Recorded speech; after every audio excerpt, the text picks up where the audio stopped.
Hello viewers, welcome to Review on Point. Today I'm going to talk about drama serial बाईस कदम episode number 20. तो let's start.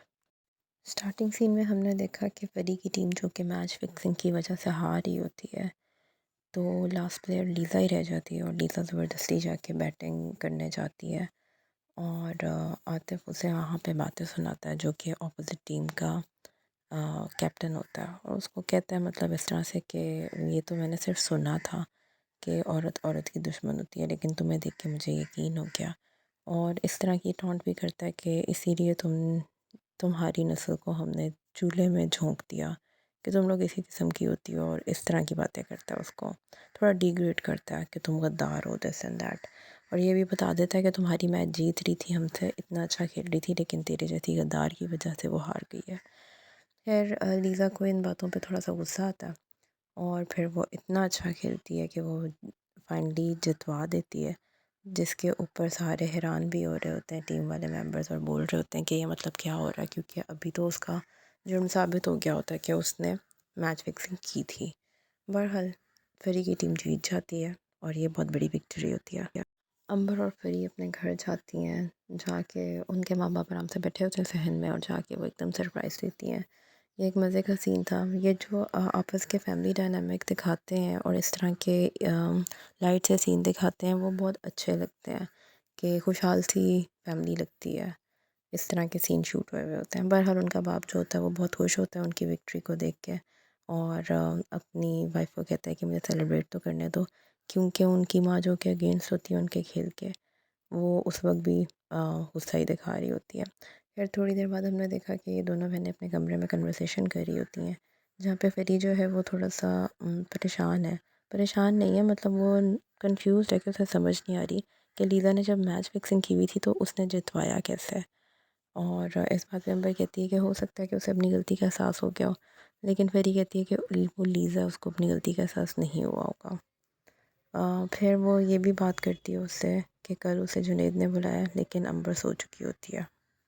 Cut to next scene हम देखते हैं कि Lisa और उसके फादर की कन्वर्सेशन हो रही होती है। वहाँ पे उसका बाप जो होता है वो अफसोस कर रहा होता है और अपनी बीवी को याद कर रहा होता है, और बहुत ही स्टूपिड सी जस्टिफिकेशन देता है वो कि तुम्हारी माँ बहुत कमज़ोर थी, इस वजह से मैं चाहता था, मैंने कसम खाई थी कि मैं तुम्हें कभी उसकी तरह कमज़ोर नहीं बनने दूँगा, और मैं चाहता था कि लेकिन तुमने मुझे फ़ेल कर दिया और तुम उसकी तरह ही कमज़ोर निकली।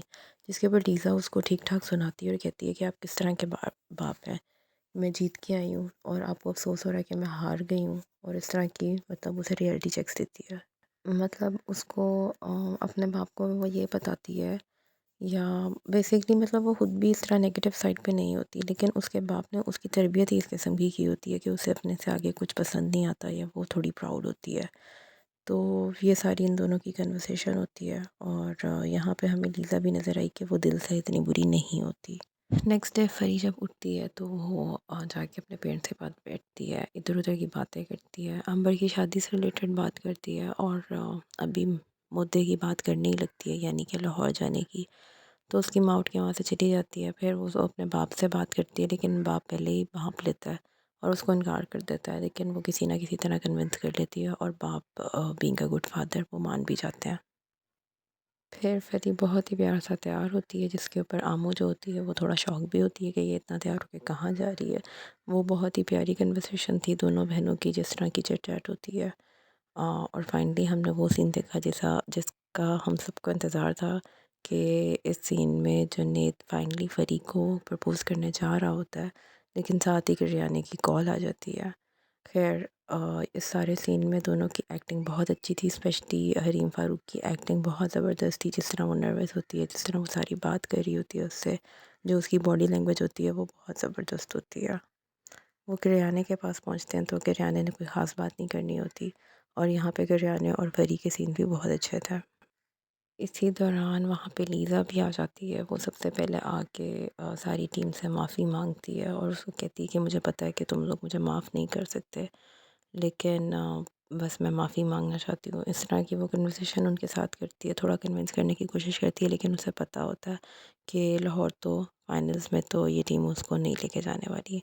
उसके बाद वो फिर से कहती है कि मैं पर्सनली तुमसे अलग से 2 मिनट की बात करना चाहती हूँ। फिर अलग ले जाके वो उसको सारी बात बताती है कि मैं मतलब क्यों तुम्हारे से इनसिक्योर थी और मैंने ईगो पे ले लिया था इस सारी चीज़ को कि जब तुम जिस तरह से चैलेंज करती थी और जिस तरह से पीछे नहीं हटती थी। और इस सारी सिचुएशन में वो उसको ये बताती है एंड में कि हर चीज़ उससे छिन गई इस जेलसी में, इवन के जुनैद भी। और फिर वो उसको कहती है कि मुझे नहीं पता था कि जुनैद मेरे बारे में क्या सोचता और क्या नहीं सोचता, लेकिन मैं उससे बेइंतहा मोहब्बत करती हूँ। यहाँ पे फिर थोड़ी सी डाउटफुल हो जाती है। वी ऑल नो कि फेरी ऑल्सो लाइक जुनैद, लेकिन जब फाइनली जुनैद उसको प्रपोज़ करता है इस सारे सीन के बाद, तो वो उसको रिफ्यूज़ कर देती है और वो उसे कहती है कि मैं 100 दफ़ा भी पैदा हो गया आ जाऊँ तो लीज़ा जितना प्यार तुमसे नहीं कर सकती। लेकिन जुनैद इस बात पे खुश होता है कि अच्छा तुम मुझे थोड़ा बहुत तो चाहती हो ना, तो मैं उससे ही गुज़ारा कर लूँगा। लेकिन परी नहीं मानती और परी उसके पूरी रीज़न देती है कि ऐसा नहीं है कि परी उसे पसंद नहीं करती, लेकिन सिर्फ लीज़ा की वजह से वो बैकआउट कर रही है।